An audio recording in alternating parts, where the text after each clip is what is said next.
Now will we see the magic?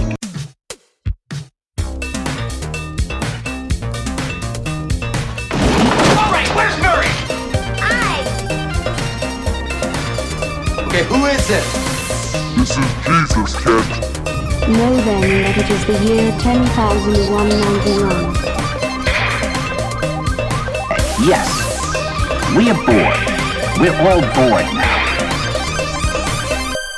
Hi, good night. Good night.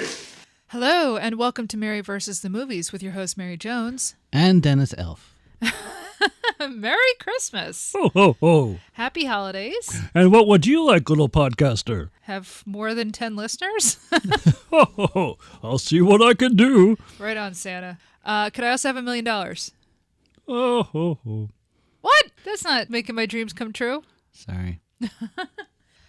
Welcome to episode 38, A Smoky Mountain Christmas, starring Dolly Parton, and I have no idea who else.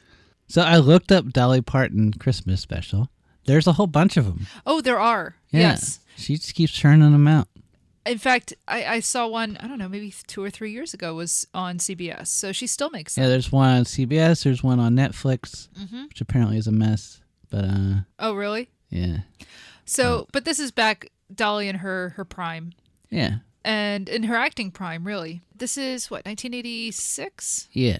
So this is best little whorehouse time. Yeah, this is... well, that's one way to put it, Yeah. And I remember there being a lot of Dolly Parton specials when I was a kid. This is sort of the one, the title of which has always stuck with me. I don't think I ever saw it because when it would have aired, 1986, would have been when my dad was dying of cancer in the hospital. So I don't know what this one is about, but I have a couple of guesses as to its format and whatnot. Okay. I think this one is a narrative film. I don't think it's like a holiday special, Right. like a variety show. This is an actual movie, a TV movie, but it's a movie. I assume this has something to do with her growing up poor in the mountains of Tennessee. Right. Now, so does that mean it's set, like, when was she a kid? In the 40s? Like, how old is Dolly Parton? All right, I'll tell you in a second. Oh, she's like my mom's age. So Okay. she would have been a kid in the 40s? 50s? And early 50s. So, but I think when you're growing up poor in Appalachia, I don't know that, like, the Depression ever truly ended. I assume that this is some sort of reflection of her growing up. I know she's an adult in it, but so I don't know what time period this is set in, you know, but I assume that it has some sort of quasi-autobiographical element. I'm not talking like Coal Miner's Daughter or anything, but like I feel like there's something sort of rooted in her own like persona. Right. Does that make sense? Mm-hmm. And beyond that, I don't really know. I'm sure it will have music. I don't know. Was this on like CBS? Like, was this on regular TV? Yeah, it was or- broadcast television as far as I know. Okay. Yeah. Do you think the Duke Boys appear in it? I wish. Yeah. I really liked the Dukes of Hazzard as a kid. Yeah. Look, I know, but I did not know what that flag meant. No. Okay. Had no idea. Did not understand any of that.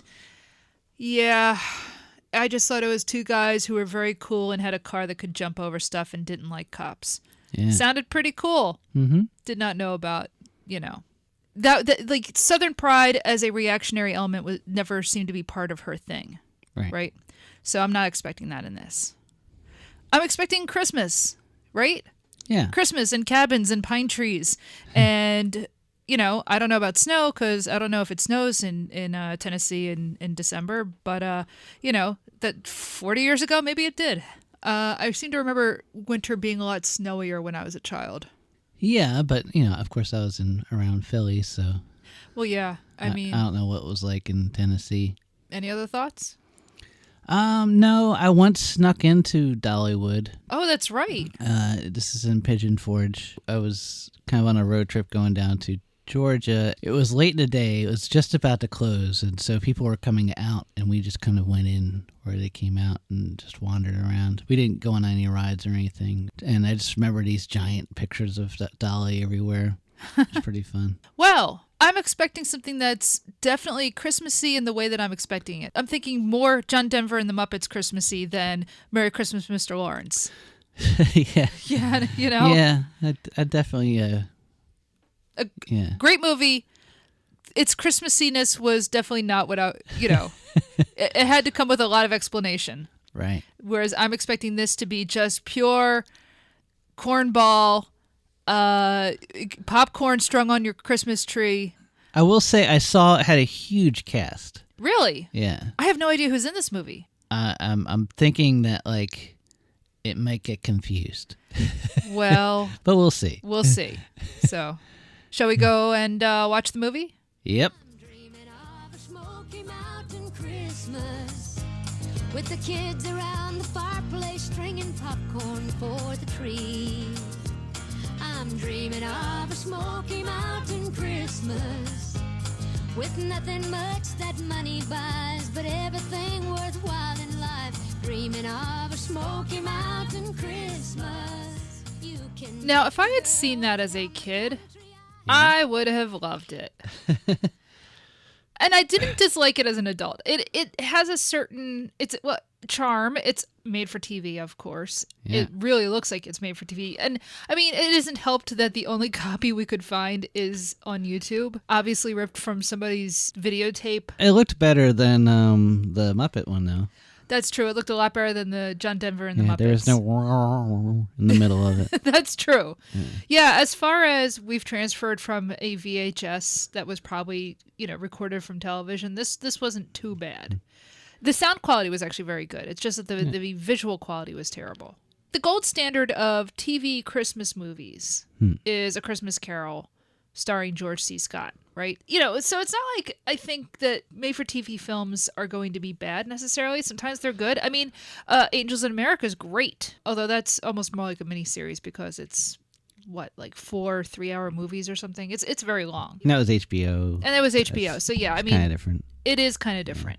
But as far as network television, so the Christmas Carol starring George C. Scott has a whole bunch of British actors in it, and it's fantastic. And it's like arguably the best adaptation. So I went in thinking, well, is it going to be that caliber?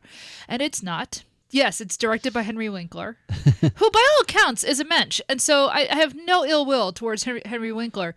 But, it's very flat television TV movie from the 80s. We may be seeing him next Christmas. Yeah, that's true. I do want to watch that. I've seen it called like An American Christmas Carol or The Meanest Man in Town. I think it has two titles.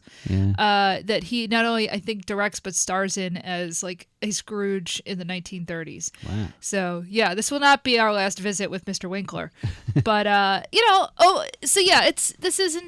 this is not like the greatest. But it's not terrible.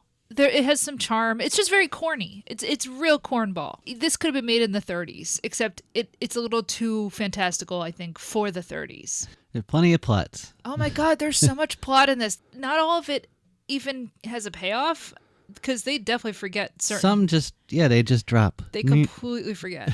Yeah. So the setup is Dolly Parton plays Lorna Davis, who is a pop country singer who lives in Los Angeles. But of course, she's originally from Tennessee. So she's essentially playing Dolly Parton. And it opens in L.A. where they're shooting a music video, which, by the way, is choreographed by Paula Abdul. Yep. Which was kind of fun to find out. So, this is back when Paula Abdul was still mostly... So basically, this show starts where Elvira, Mistress of the Dark, stops. Yes. Except that it was like Elvira going up to heaven or something, and this is like the low point in Dolly's career or something. Well, yeah, because she's sort of doing the opposite of Elvira. She wants to get away from the rat race of stardom and whatnot. Mm-hmm. Yeah, it's interesting. You're right. This is sort of the yin to her yang. You're either Dolly Parton or you're Elvira, but they're kind of two sides of the same coin. Yeah. A very top-heavy coin. So, yeah, she is this, pop country singer in L.A., and it's Christmas time, and she is not feeling it, and she's tired of her job. I mean, because, look, performing is a job, and she's just exhausted, and she just wants to get away for Christmas and wants to go back to Tennessee and have an old-fashioned Christmas, which will end up being by herself because she is famous, but she is all by herself. She doesn't seem to have any sort of steady boyfriend or anything. She just lives by herself. But she won't be by herself because there's this guy stalking her. I know. Well, we'll get to him. and even worse, it's played by Dan Hedaya. So Wait, who's he? you might know him from Cheers, where he played Carla's husband. Oh, yeah, and he got fired, right? Yeah, he got fired because he was a jerk. Jerk. He's in a lot of movies. He's in Blood Simple. He's in what else? He's in The Usual Suspects. He's in Clueless. He's in Mulholland Drive. I mean, yeah, the guy gets a lot of work. Yeah. So you've seen Dan Hedaya in a lot of stuff. Well, in this, he's playing a paparazzo. He actually ends up being part of the whole plot because that's the thing. So she like walks off the set where her manager. This was fun in a small role. Is played by Renee Auberjonois. Oh God! Now you know what? I am not going to say his name right because Odo. Odo. Thank you. It's Odo. Okay. And what was his name in Benson? Oh God! Yes, he was on Benson. He's in MASH. He's the original Father Mulcahy. He did a million things, but yeah, it's fun watching him in the beginning of this TV movie as her manager. It's a small role, but you know exactly who he is. She goes off back to her mansion somewhere in, I guess, Beverly Hills, worn out, and decides to call up an old friend of hers. Do your parents still have that cabin in the next county over? And so off she goes. And of course, I'm dropping the whole part that you just brought up, that Dan Hedaya, who is the paparazzo named Harry, has been stalking her the whole time. They have a whole confrontation when he takes a grappling hook and climbs up her window. I mean, this is borderline breaking and entering. Yeah, right? and then he takes a picture of her daily planner. She has the butler. He grabs him by a collar, throws him out. And then when she's leaving, she breaks her window by accident. And this seems to be, this will be the main plot because people now think she's been kidnapped. They make it look like looks like she's been kidnapped because the glass is broken and she's missing and the butler doesn't know where she went. The butler completely doesn't even say that, oh, by the way, there was a guy here last night. Like he just says, she just came home and I don't know, her bags are gone or whatever, and she has so many clothes. Yeah. And it's like this seems like a weird. Yeah, it's a very odd subplot that never comes back. No, this is dropped. Absolutely. But the only person who knows where she went is this Harry. And the next thing we know, she's off into Tennessee, has borrowed a pickup truck and is driving up into the Smoky Mountains. So she comes into town and the local sheriff pulls her over and is, sexually harassing her. And then it turns into sort of the Valiant.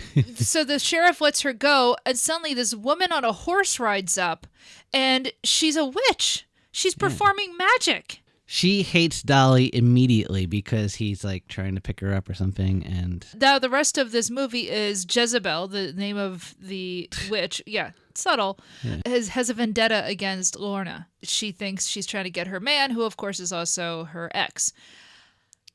But I mean, she's an actual witch. They start talking about like that woman has powerful magic, and but I can take her on with my spells. And Dennis and I look at each other like, wait, where did this go? I thought we were watching something where, she's gone off and like the country thinks she's gone missing. I thought I'm watching the start of It Happened One Night and not Sleeping Beauty. No, I'm not sorry. No, Snow White. Yeah, sorry. The whole time I'm watching it and I'm just like, she's got the right energy to be Catherine Hahn. It is Catherine Hahn from WandaVision, yeah. She definitely has fun with the role. Oh no, she's a fun part of she's a very fun part of this. It just seems like, where did this come from?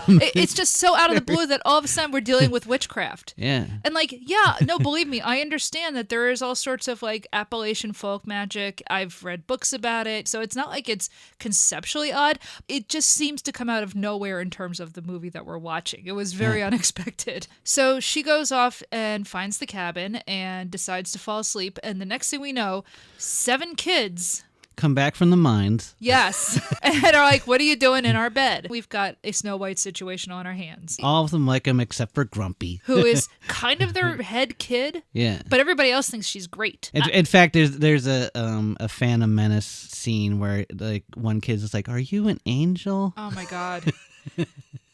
That was bad in The Phantom Menace. I can live with it in this. Isn't that strange? In this, it's fine because we've already decided, hey, we've got witches. Yeah. And it's Dolly Parton. That's fine. Weird homeless children think she's an angel. I can live with that. The Lost Boys are... Yep, you know. they found their Wendy. They're like, can you be our mom? Most of the kid actors I didn't recognize. Like, I don't know that they had big careers after that, except for a guy named Danny Cooksey, who was like the one redhead kid who was like, I don't want you to be my mom. I want you to be my wife. Do you remember he like at one point starts doing the push-ups? Yikes. Yeah. Okay. So if you remember, he was the kid on Different Strokes. Oh, that kid. That, oh God. I know, but I know. Stay away, Dolly. No, I know that. Yeah, and he was also like Budnick on Salute Your Shorts, and What? I don't even know what words just came out. What is that? Wait, you never saw Salute Your... Oh no, you're old. I forgot. Go on, say the thing. What line did I pass today? We are recording this episode on the day that Dennis crossed the Brimley Cocoon line, which means he is officially today the same age as Wilfred Brimley when he starred in Cocoon. And I won't ever die. You better not. I don't want to be a widow. Yeah. And I tweeted about it too, with his permission. Yeah. But yeah, this is, I'm just as an aside, famously, Wilfred Brimley was nowhere near as old as he looked. Especially in the movie Cocoon, where you assume he's playing a guy who's 80, but he was actually only 50 because he was just an old man, even probably in his 20s. I mean, I think he was born like some sort of, homunculus or something. See, I didn't know that people were tracking this kind of thing, and so I went on to like their Twitter account, and it's kind of fun to see people that passed it before me, like Questlove and John Hamm, Tig Notaro. Yeah.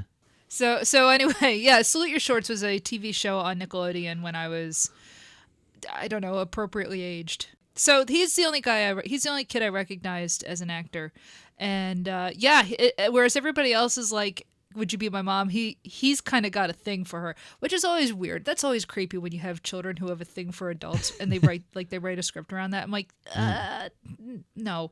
I mean, the film doesn't do anything with it. Like, they never make she's never like, she's always like, yo, hold your horses, kid. But it is always weird when shows things do that. We've got 7 kids. Will you please be our mom? We've all escaped from essentially an orphanage. Yeah. And have been on the run for 6 months, hiding out in this cabin. She's like, well, I'm not going to be your mom. And at some point I'm going to go home to Los Angeles. But in the meantime, I'll hang out with you and just see what's up with you kids. Plus she went there, to clear her head and also to write songs. And now she's writing songs about the kids. Yeah, it does sort of help to inspire her music. So this is sort of helping her get back on track with You're pretty on the inside, honey. That kind of thing. Yeah, exactly. And there's a scene where the one girl is just getting to the age where she's like, yeah, you're going to need your own room. We're going to at least put up like a blanket between you and all of the other kids because like the girl's obviously about to hit like puberty. It's a real Wendy at the end of the nursery situation. Yeah. She takes one of them down into the town to see a doctor because the kid's not doing well, at which point we meet the town's one doctor who is also the vet. Now, look. I grew up in a, kind of rural town in Pennsylvania. And did this happen? No. You sure? We had doctors and we had vets and they were not the same thing. Well, maybe yours wasn't rural enough. I guess not. Obviously it wasn't. I mean, I've been to some small towns and my family comes from upstate Pennsylvania, but anyway, yeah, it's a very kind of silly sort of a TV I don't know thing. that like the way like healthcare is nowadays. It's probably more prevalent now than it was even then. Well, fair enough. We can put Ron Howard's dad in as the vet. Oh, is that who that was? Yes, it was. Oh. Yeah. Oh gosh, what is his actual name? Rance Howard. That's right. Oh, that's right, Rance. Rance Howard is the father of Ron Howard and Clint Howard.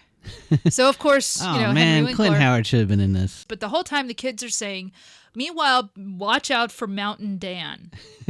Mountain Dan is a scary woodsman who carries around skulls in his rucksack and wears a rattlesnake for a belt and all that kind of stuff. And he like lives off the land and Daniel Boone type of figure. Mm-hmm. And of course, who does it turn out to be? The Fall Guy. It's the Fall Guy with a beard. Yeah, with a beard. It's the $6 Million Man. It's Lee Majors. He was great. Actually, I loved him in this. Yeah, he's great. Television royalty. It is. It totally is. I watched a lot of The Fall Guy when I was a kid. Mountain Dan is, of course, not the terrifying child cannibal that they all assume he saves is. her from the witch. There's a confrontation where the sheriff goes to the bar in town, and then the witch comes in and basically pours out everybody's drinks and breaks them. That was pretty cool. That was a cool effect. It was actually a very cool effect. Yeah. Good job, Fonzie. I don't know if I don't remember if there was like money involved or like a reward or something. I don't remember this. I could be wrong. No, I'm sure it happened. I'm just like, I'm blanking on that part. Because there's just so much weird stuff going on in this thing. There's so much plot, and it's not that it doesn't connect, but it's just a bit overstuffed. Yeah. Okay? So anyway, the witch threatens him and then is just like, yeah, I got to kill this girl. You know, she's trying to take my man who nobody wants. I don't know why she wants him. So you have the witches going after Lorna, and Mountain Dan is able to save her.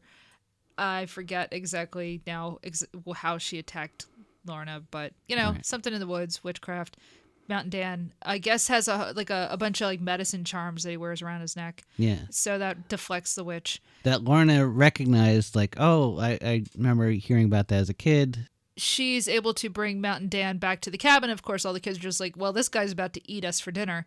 Yeah. Literally. She's able to convince them, like, nope, it's fine. Don't worry about it. He teaches Grumpy a rope trick, and so now Grumpy likes him, and it melts Grumpy's heart. Somehow the cops get tipped off that there are kids living at the cabin. These kids have been on the run from an orphanage for 6 months, and so, yay, we get to pick up the kids, and in picking up the kids, Lorna tries to fight the cops and get the kids back, and of course she gets arrested for assaulting an officer, and all of the kids, except for Grumpy and Mountain Dan, who were out of the cabin at the time, are taken away. Yeah. Grumpy was about to shoot them. He has a gun for a lot. This kid is armed for much of the movie. Yeah, we know where Grumpy was last year. Yeah.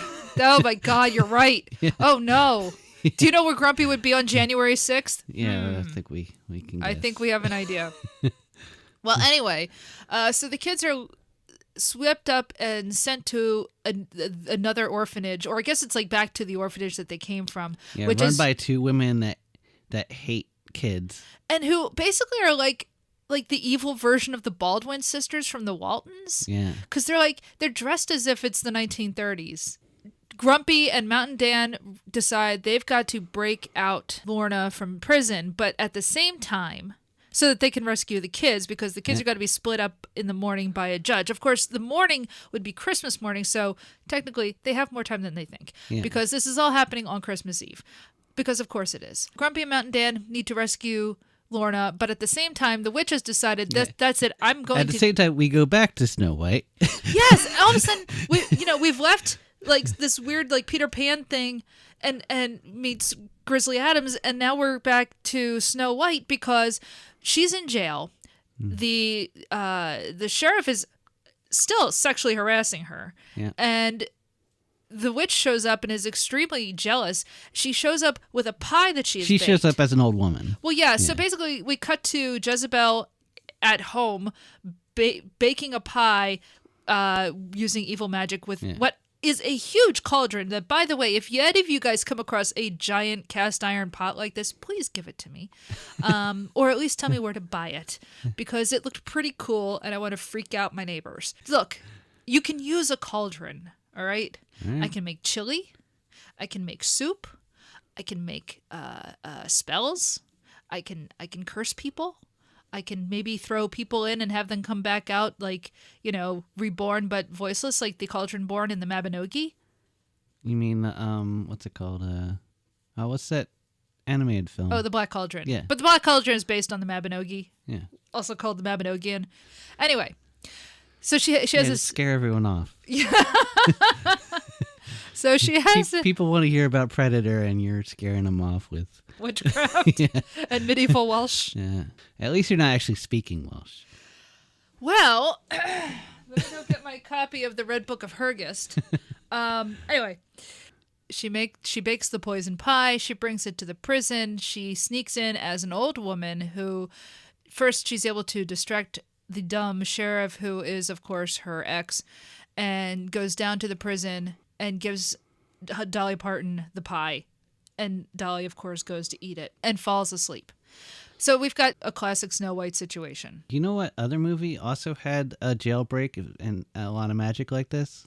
What's that? Elvira, Mistress of the Dark. Oh my God, you're right. We're basically watching the same scene. Mountain Dan and Grumpy are able to blow a hole. Oh, and no. Oh, that's right. And Harry. So that's the thing. Harry, the paparazzi, has been with them like throughout this. He's apparently just been converted to their side eventually. Because he meets the witch. And that's right. She scares him straight, kind of. Harry's on a horse. Yeah, he's on a mule. It's tied to the bars, and they pull it. And they just pull it the wall out. down. Yeah, you're right. They're able to get into the jail, and they see that, of course, she has fallen asleep, and they can't wake her up. And naturally, they think of Snow White, and so they get Mountain Dan to give her a kiss to wake her up, and nothing happens. Which I kind of like that part. That was fun. Yeah, I kind of like that. Yeah, because Harry's like, yeah, try it. Why not? And it doesn't work. Yeah. Because that's not really what she was looking for. No. You know, what she actually wanted was the found family of the kids. Because so what happens, of course, Grumpy. is Grumpy is like asking her to wake up and says, I'm so sorry I'm mean to you. I want you to be my mom. Yeah. So that's what wakes her up. Jezebel is just astounded that she is not still knocked out. They trick her into eating her own pie and falling asleep. And that's the end of the witch. Yeah. First, the sheriff, he rounds everybody up because they go to get the kids out of the orphanage, and they succeed. Mountain Dan dresses as Santa Claus. Right. And then they... Now, you got to admit, it's worth making this entire dumb movie just to make Lee Majors dress as Santa Claus, wearing a beard on top of a beard. Yeah, it feels like just some Fall Guy plot. Oh, no, I'm Santa Claus. Yeah. But I'm grumpy, but I'm Santa Claus. So they try to rescue the kids from the orphanage, but of course then the sheriff shows up and everybody gets hauled then in front of a judge at what I guess is supposed to be at about 3 or 4 in the morning. Yeah.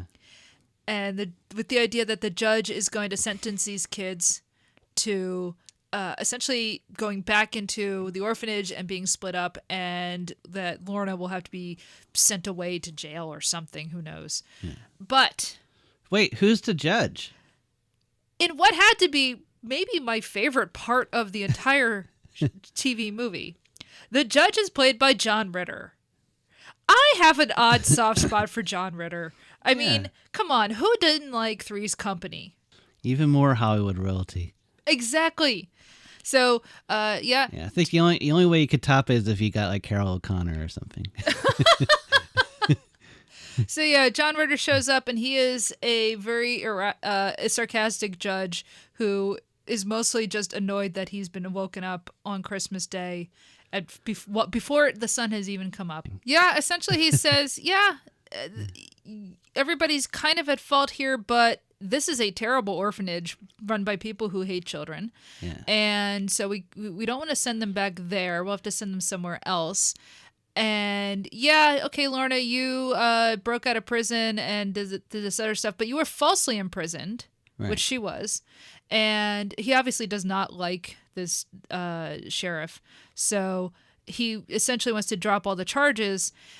At which point, all of the kids are like, this is great that you're going to drop the charges, but we don't want to go back to the orphanage. We want her to be our mom, etc. And then, of course, what happens? Dolly Parton gives this whole speech about how, I know it's kind of weird that I found all these kids and was living with them, but, I can give them a good home because, let's not forget, I am a very rich woman who lives in Los Angeles. And the judge is just like, you've got the means, take them. Yep. And that's basically the resolution is, I get to adopt all these kids because I have a lot of money, and I'm going to be able to give them a future. Did we point out that Mountain Dan is a banker or something? No, this is at the point at which we find out that he's a lawyer. Oh, right, yeah. He ends up acting as counsel for them, and everybody's just like, "Why is Daniel Boone here acting as counsel?" And he's just like, "Well, I am actually a lawyer, Yeah. and this is why I ran off to the woods, is because I hated being a lawyer and living in the city." Yeah. Now he's moving back to L.A. And now he's going to move back to L.A. with Lorna to take care of 7 kids. Yeah. It's a very strange resolution. Presumably with Uncle Harry as their resident photographer or something. Yeah, that's the other thing, is Harry's just like, and I'm going to be your uncle. And they're like, sure. Yeah. So, and that's it. Then the end of the movie is them going back to the cabin to spend Christmas there before, I guess, they all go and move to Los Angeles. Yeah, I guess they couldn't be bothered to go film more Los Angeles scenes. So yeah, it's also kind of like the end of Annie in that way. Yeah, I guess so. Because yeah. instead of like adopting one kid, she adopts all of the kids from the orphanage. Right. So yeah, this is like Yeah. a very weird mashup of, I guess, Snow White and a little bit of Peter Pan, but also the play Annie, but also Elvira, Mistress of the Dark. Elvira, Mistress of the Dark, with a very weird helping of, I don't know, Grizzly Adams. Yeah. Yeah, but then with like witchcraft in the middle of it. Yeah, it was just a lot of weird TV tropes. Yeah, Like, almost too many. yeah. Like the witch could have come from like Fantasy Island or something. Right. Just some weird, like trying to get ratings type of odd plot. I will say, I think it's more enjoyable than the Muppets. Oh no, far more. Muppet and John Denver. Here's the thing, it's Because I love that record, but like the specials, like, it's very hit or miss. Yeah, I agree. But like I could easily, if I had a better copy of this to watch, this is the kind of mindless stuff that you can put on and wrap presents to. It's actually it's an enjoyable, goofy TV movie, the kind of which they used to make. Yeah. And they don't really make very often now. You know what? It's been replaced by Hallmark movies, but this has a certain this is on the level of one of those Hallmark movies, but it's less about like heterosexual romance and more about like family building. Yeah. It's definitely more kid oriented without actually being for children. I mean, there's nothing in it that you couldn't show a kid. I mean, that's the thing. You could show this to a 5-year-old to be fine.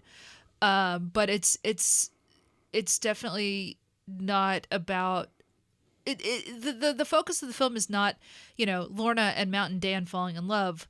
It's her falling in love with the kids. Yeah. You know what? There's a bit of like that Natty Gann Oh yeah. in this too.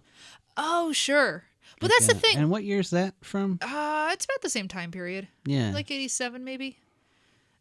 Just seems like there was like some kind of like this depression. But see, that's what's funny. This movie, if this movie had been set in the Depression, it would not have been as weird. Yeah.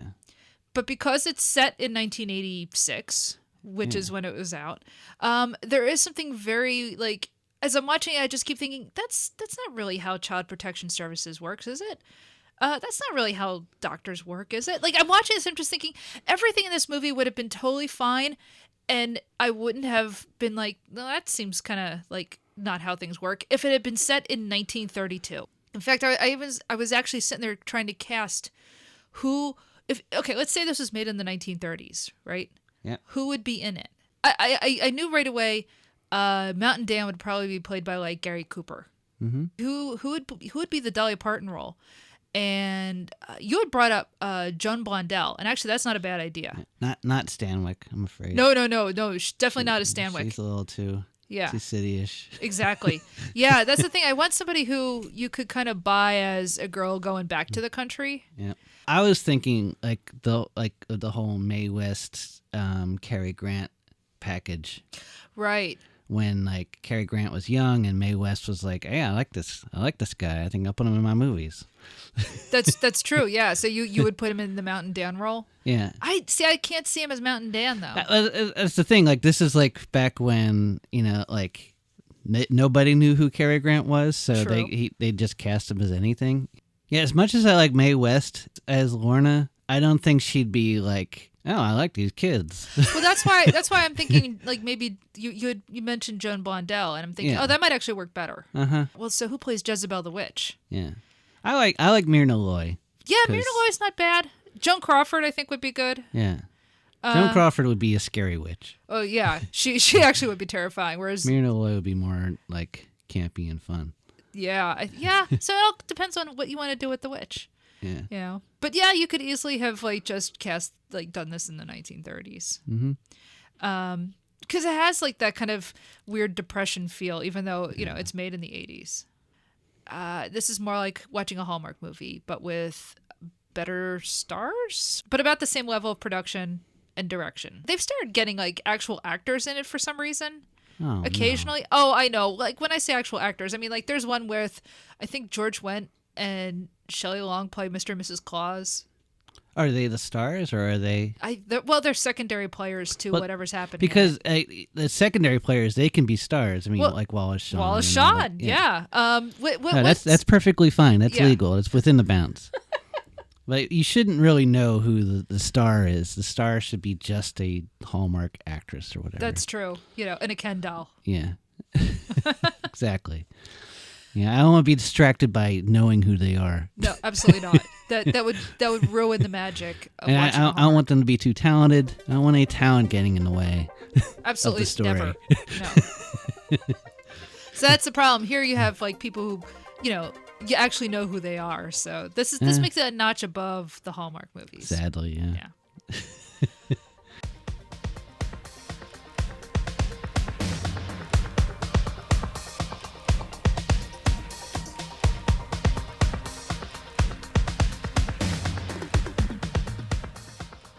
So that was A Smoky Mountain Christmas starring Dolly Parton and Lee Majors and a whole bunch of kids, the only one of which I ever knew played Budnick on Salute Your Shorts.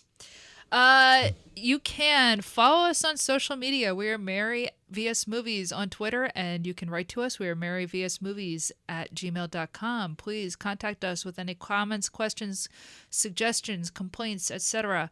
We are available on Apple Podcasts, Stitcher, Spotify. You can check us out on Overcast. Please rate and review us on Apple because, we want to get more listeners because why not? And next week, we're going to swing from the easy and cornball TV movie to Ingmar Bergman's Fanny and Alexander, which I'm actually kind of excited about. But it's long. It's real long. It's like 3 hours. It was originally, I think, a TV miniseries, but it was released in the theaters. And, it's funny. I've heard of it. I don't really know anything about it. I just know that it's Ingmar Bergman. So I'm like, well, this is as high art as it gets. I find that kind of exciting. Yeah. And the reason we're doing it next week is because it's 3 hours long. I have a couple of days off around Christmas. We're carving out time from our short Christmas break to sit and watch this very long movie. Hey, at least it's not like the 5-hour cut of Until the End of the World. So until next time. Coming closer, you'll get your Christmas punch early.